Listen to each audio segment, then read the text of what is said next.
Hello again, Gills fans. Welcome back to Gills in the Blood TV. It is Friday, which means a look back at the week that was and looking ahead to Saturday's game as we host our dear friend Swindon Town in a 1 p.m. kickoff on Saturday.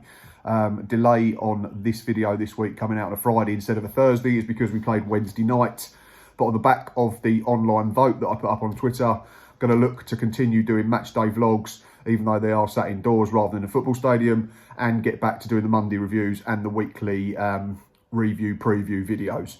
So thanks for all the ongoing support throughout this pandemic. I know it's not as fun watching match day lives with me sat in my lounge looking at a laptop, but you know, such is life at the moment, and fingers crossed we'll be back in a football ground sooner rather than later. But first things first, Wednesday night we took on Bristol Rovers. A Bristol Rovers side that contained 3 ex-Gills players, former youth product Josh Hare, former captain Max Emar and former striker Brandon Hanlon. Safe to say that Gills come out on top. Not going to talk about it in too much depth because it is only a couple of nights ago, but we were really good and well worthy of the 3 points. I thought the goalkeeper and the back four were absolutely spot on. They knew how to play Brandon Hanlon. They didn't give him a sniff. They never let him run in behind and use his pace and his power. In front of that, I thought the midfield three of Robbie McKenzie, Carl Dempsey and Scott Robertson were absolutely superb. Knew when to press, knew when to drop off and let Bristol Rovers play in front of us.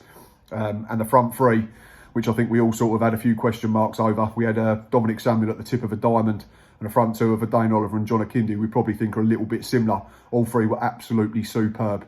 Dominic Samuel, really, really good in the hole, meant that we didn't miss Jordan Graham, who's out of a hamstring problem at the moment.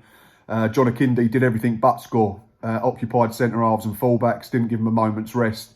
And like I say, the only thing that was lacking was a goal. And he did have a couple of chances that he's probably disappointed with, that he didn't force the keeper into more action. And big for Dane Oliver, 2 goals that ultimately won us the match. First, a really smart finish on the run after holding off Max Emar.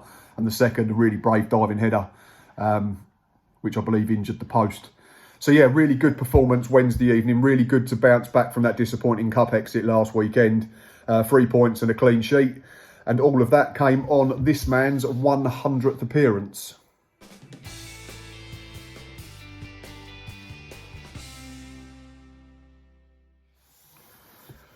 Right back, Ryan Jackson, who's obviously back for his second spell in Kent after arriving again in the summer, having left Colchester back in the spring. Yeah, 100 games now for Jacko. It's a great achievement. I think it's something that's gone out the game. People playing, you know, 3-figure games for one club, and we know it's over 2 spells, but it's still really, really good. Of those 100 games, he scored 3 goals. He's provided 12 assists, which is pretty decent return for a defender. 34 wins in that time, 19 clean sheets, averaging 80 minutes a game, which is really, really good. It means he's not missing too much football through injury and or suspension. And I think in terms of this season, obviously had that silly red card in the opening game of the new campaign when he got dismissed for 2 quick yellows against Southend in the first round of the EFL Cup.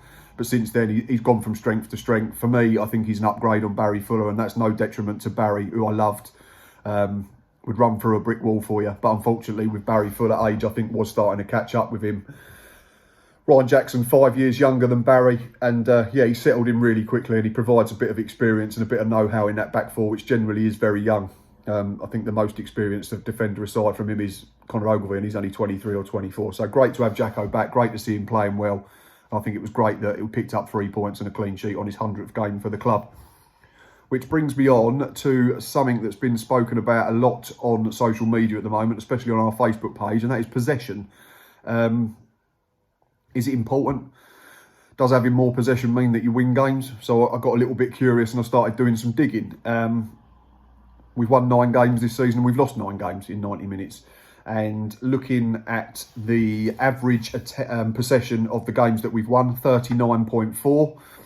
Average possession of the games we've lost, 38.2. So not a great deal of difference.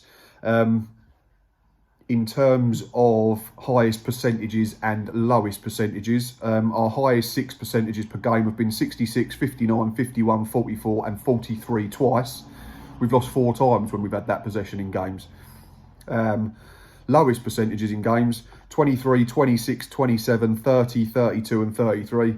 We've won 50% of our games in there. So that indicates that it's not the be all and end all. Of course, we all love to see our team get the ball down, keep it, give the opposition the run around and score wonderful goals. But bottom line is goals win your games, not keeping the football. You don't get extra points for having 70, 80%.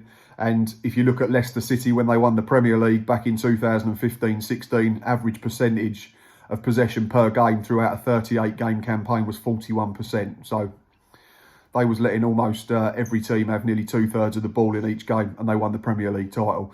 So not the be all and end all. And another stat that I think I saw on Twitter, courtesy of Playmaker Stats, was that I think MK Dons have got the highest average possession in Europe this season at around 64%. They're currently 17th in League One. So it's not how much you have of it. I think it's more what you do with it. And I think certainly Gills look more of a threat going forward at the moment. Look like they're going to score goals. I know we had that really barren run where we went 5 or 6. I think it was 6 in all competitions without scoring a goal. But aside from that, I think we look like we've got players that can score goals. We've got 3 forwards now that are on half a dozen already in Verdane Oliver, Jordan Graham and Dominic Samuel. Trey Coyle, who's not played loads recently, he's already got 3 goals this season. We've got Big John Akindi running into some form. Hopefully he can add to his solitary strike, which was the winner at Crewe, so an important strike nonetheless. But yeah, it was just something that sort of caught my eye reading about it, and I thought I'd have a look. So interestingly, there's not a great deal of difference between our average percentage of possession when we've won and lost. But certainly doesn't indicate that it's the be all and end all when, like I say, the 6 highest percentages we've had this season, we've lost 4 of them games. So make of that what you will and let us know what you think of it. Right, from possession on to this coming Saturday. Like I said right at the start of the video, tomorrow we take on Swindon, now bossed by John Sheridan, who left Wigan a few weeks ago. Wigan's still in dire straits, unfortunately, and now bottom of the league, which is really sad to see and starting to get cut adrift. But John Sheridan, now the man in charge of the Robins, after Richie Wellens left to go to League 2 Salford. Right, let's have a look at them in more detail.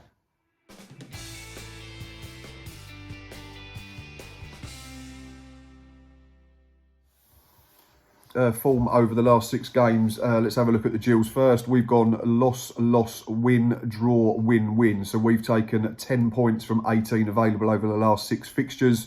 The Robins drawn, lost 1, lost 1, lost.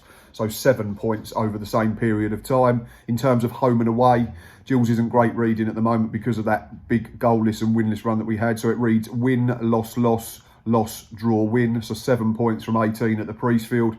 Away from home, Swindon, loss, loss, loss, draw, win, loss. Only 4 points on the road from the last 6 fixtures. But yeah, there's some names that you see in their squad and you think they've definitely got ability. They've definitely got players that cause problems, know how to win games in this league. The likes of Paul Caddis has been around the block. Anthony Grant, loads of experience. Brett Pittman joined in the summer from Portsmouth after being released. He scored a couple of goals in the league, but looks like he's playing predominantly from the bench at the moment. Jack Payne was linked to us a couple of times, especially in the summer. I think it was last January or last summer as well, but decided to move to Wiltshire to join what was then Richie Wellens Swindon. And young Matt Smith will maybe come up against 2 teammates because he's on loan from Arsenal. So he could potentially be facing Zach Medley and or Trey Coyle if selected. And I think they are a team of Smiths. I think they've got 2 more in their squad as well, so could get interesting when doing the match day live. But one notable stat is they've conceded 30 times already in League One in just 15 fixtures, which is 2 a game. So they've got real problems at the back, which means they're having to score 3 to win football matches, which is always going to be hard work.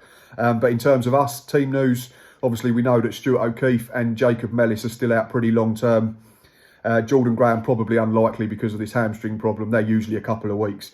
Zach Medley has missed the last 2 because of I believe it was a bad gash that he suffered against Wimbledon. So he missed Exeter and he missed Wednesday night against Bristol Rovers, but hoping to be back in contention.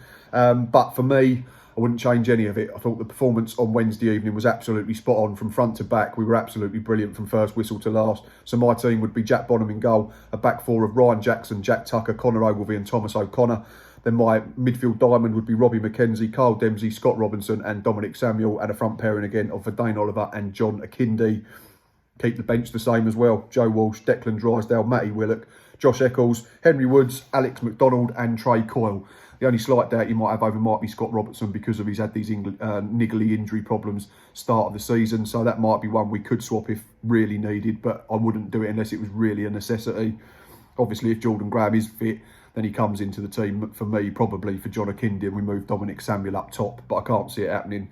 And Zach Medley probably goes on the bench for Declan Drysdale if he is fit and available. But as it stands for me, it's the same 18 as Wednesday night.